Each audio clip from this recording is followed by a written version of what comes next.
በስመ አብ ወወልድ ወመንፈስ ቅዱስ አሐዱ አምላክ አሜን። ቤተ ክርስቲያናችን ማለትም የኢትዮጵያ ኦርቶዶክስ ተዋሕዶ ቤተ ክርስቲያን ግንቦት 21ን ደብረ ምጥማቅ ብላ ታከብራለች።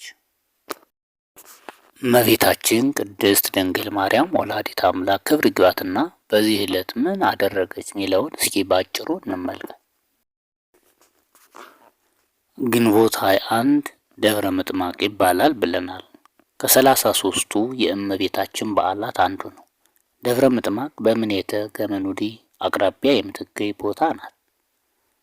እመቤታችን በስደት ሳለች ጌታ በዚህ ቦታ በስምሽ አባይ ቤተ ክርስቲያን ወይም ታላቅ ቤተ ክርስቲያን ይታነጻል፣ ስሙንም ደብረ ምጥማቅ ይሉታል ብሎ ነግሯት ነበር። ይኸውም አልቀረ በዚሁ ቦታ በእመቤታችን ስም ቤተ ክርስቲያን ታንጾ ስሙ ደብረ ምጥማቅ ተብሏል። በዚህም ዕለት እመቤታችን ከፀሐይ 7 እጅ አብርታ ከቤተ ክርስቲያኑ ጉልላት ላይ በመንበረ ብርሃን ተቀምጣ መላእክት ሊቃነ መላእክት ከበው ሲያመሰግኗት፣ ነቢያት፣ ሐዋርያት፣ ጻድቃን፣ ሰማዕታት እጅ ሲነሷት ታይታለች። እስከ 5 ቀንም ምዕመናኑን አረማውያኑን አንድ ወገን አድርጋ ስትባርክ ሰንብታለች። ከዚህም በኋላ ምዕመናንም አረማውያንም በየዓመቱ እኒህን 5 ዕለታት ደብረ ምጥማቅ ወይም በደብረ ምጥማቅ ተሰብስበው የሚያከብሩ ሆነዋል። ሊቃውንት እመቤታችንን በኖህ መርከብ መስለው ያስተምራሉ። በሌላ በኩል የኖህ መርከብ ከቤተ ክርስቲያን ጋርም ትመሰላለች። እስኪ ሊቁ ቅዱስ ዮሐንስ አፈወርቅ የተናገረውን እንመልከት። የኖህ መርከብ የቤተ ክርስቲያን ምሳሌ ናት ይለናል። ሆኖም ቤተ ክርስቲያን ከኖህ መርከብ እጅግ ትለያለች።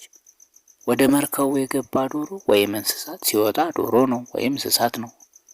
ተኩላውም ከመርከቡ ሲወጣ ተኩላ ነው። ከቤተ ክርስቲያን ግን ዶሮ ገብቶ ርግብ ሆኖ ይወጣል፣ ተኩላውም በግ ሆኖ ይወጣል። ቤተ ክርስቲያን ኃጢአተኞችን ተቀብላ ጻድቃን አድርጋ የምታወጣ መርከብ ናት ይለናል።